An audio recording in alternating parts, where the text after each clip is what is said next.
The following program contains graphic material, including offensive language. Viewer discretion is advised. Everything just broke loose. Everyone started fighting. There was cars being tipped over. There was fires. I couldn't breathe. It was horrible. It was just really bad. Okay, I guess you're out of the city now. Are you leaving downtown? Yeah, I had to leave. My dad, he was getting really irritated by everything being thrown around. Somebody right beside me got hit in the face with a water bottle. It was scary. Okay. It's funny, thanks for the call, by the way. I have no idea why anyone would want to stay there, in the city right now. Because you can tell when you're in a big crowd, you get a feeling that, this is going to go a little haywire soon. And that's an embarrassment. It really is. Some of these pictures, if you're driving around listening to us, when you get home later tonight or tomorrow, you'll see these pictures on the news for sure. We're doing the best we can to describe it to you, and it's really, it's just hard to describe. The other thing is, for those listening and who are regular listeners to News 1130, stay tuned and tune in tomorrow morning, because judging by this, I don't know what streets into the city are going to be open, what streets are going to be closed, and not only that, because all this violence is occurring in various areas around downtown Vancouver. Exactly what downtown streets are going to be closed, Ben, what parkades are going to be sealed off. We've already seen a fire in one parkade on the ground level. You would assume that if any damage is down there, especially to any metering, that won't be open. I'm just watching the fire. You're in my way. I'm videotaping. In many areas. This is historic. Barricades. So, for Pete's sake, tune in. I think it's going to be a very busy morning tomorrow. Traffic and weather. Really? A shotgun machine gun? I don't know what's going to be open and what areas aren't going to be open. Yeah, I saw that pops. I got that on video. Congregate where all the clubs are Really? between I guess Davie and Hampton. When you go past Georgia, where the bay is. I think a lot of gangsters came out just to have fun and get away with shit. They're probably hitting all the jewelry stores and stuff. Hang out, fight, light fires. Yeah, but there's other crimes going on while this happens. I think that's because they know that there'll be some riot going on or something. People have been describing to us on our neighbor line. I'd go for a walk. It's pretty exciting. It's an absolute shame. It's a mess, and it's all the energy from almost winning. No, I know we're not supposed to editorialize or have a view, but you can't not say something about this in a negative light and say, just shake your head. And there's another incident there where police, and look at them, they're trying to subdue one gentleman, they're trying to force another back, and they're just being challenged. They don't want to leave. It's like, okay, come on. These aren't fans, and we heard someone, I forget who it was earlier, one of our reporters, or maybe it wasn't one of our reporters, I don't know, but a lot of the people who are downtown don't even live in the city. Exactly. They're all from Surrey and stuff. But the cavalry, look at that. You see the SkyTrain's full of people, like, just coming down to have fun like this, right? People walking by thinking, there's stuff we can burn. Yeah. And they're all standing around, nobody's leaving, just talking, having fun, taking they're gonna crack heads, man. These people, look, there's a guy jumping through and he just fell onto if you can leave, you can leave. And if you don't leave, then you know you're in for it. There's a car on fire just outside the bay on Granville, and there's flames.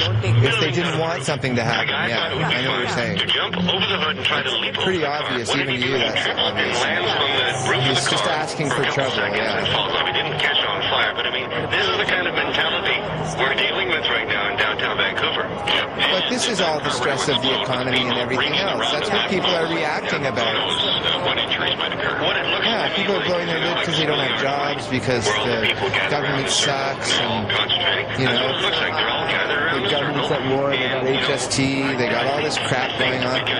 People want to strike back, right? So they do this, right? And same as in France, they just need an excuse, or Italy, or Portugal, or something, right? Or making their way into the city if they haven't arrived already. And these people are in for a rude awakening. Yeah, because all the RCMP, all the new West cops are coming in now, the Surrey cops. The police and the reinforcements are going to finally say, enough is enough. And then I think from them, they're not going to just say move back and maybe use the batons a little. I think they're going to start swinging. I wonder if all the cops are downtown. Any of these guys? I don't know. It's like a cab or something. It's a cab. It's a little cab.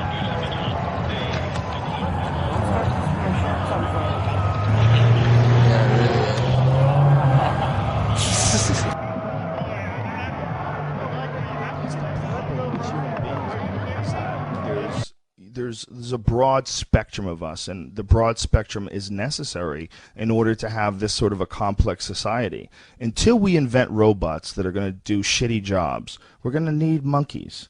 We're going to need dumb fucking people. We're going to need idiots. You know, that's a terrible way to look at the world. And it doesn't necessarily mean that anybody born into the idiot family has to be an idiot. It doesn't necessarily mean that the idiots can't, like, snap out of it if somehow they do mushrooms or take a yoga class or try to look at their life in a different way. But for many people, the reason why they're idiots is not necessarily that their brain doesn't work that well. It's like they got in a terrible pattern, like, really early in life, and they have become a dumb fuck. And they're stuck, and they live with a bunch of other dumb fucks, so they get all this negative energy all the time. They're constantly dealing with conflicts at home that are meaningless but distract them from getting good at anything in life or from getting your own personal shit together, because all your energy is being diverted towards conflicts. Like, that's why it's so important to not have negative people in your life. Because if you're trying to evolve, and I know you are, and I am, and all of our friends are, everyone's trying to improve as a person. It's very difficult to fucking figure out how to be a person.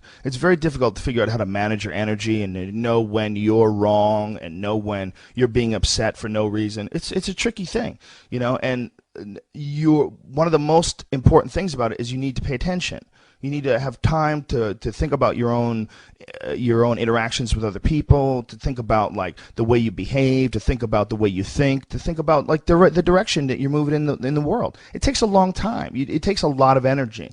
And if your energy is being spent constantly dealing with bullshit, constantly dealing with fucking stupid fights that are over nothing with your girlfriend or with a buddy who's a shithead and always apologizes but then is a shithead again. You know, if you ever have a friend like that does, like, shitty things to, you know, like fucks this guy's ex-girlfriend or something and does it in, like, some sort of a creepy way and doesn't tell him, or, you know, fucking steals some of your shit and doesn't bring it back, or you lend him money and he doesn't pay you back, you know, just douchey shit that sort of piles on. Like, as soon as something like that happens in a relationship with a friend, like, you automatically start paying too much attention to it. It automatically becomes like, okay, now this isn't an enhancing relationship anymore. This isn't, you know, I hang around with you and we have a great time. You know, you say funny shit, I laugh. I think about things differently because I think about them from your point of view. You think about things from my point of view because we're totally different human beings. It's an enhancing experience. But when you have shitheads in your life, and people that aren't thinking about evolving, and people that aren't, they haven't subscribed to the right energy. They haven't subscribed to the right direction in their life. So they don't have their shit together. So you're constantly, like, dealing with conflict when you're around them. When you do that and you put yourself in those sort of situations, you will fuck yourself. That is an energy vampire. And there's so many people that get locked into relationships and friendships and work situations. I mean, how many people just fucking hate the people they work with? Because you're with the people you work with even more than you're with your spouse.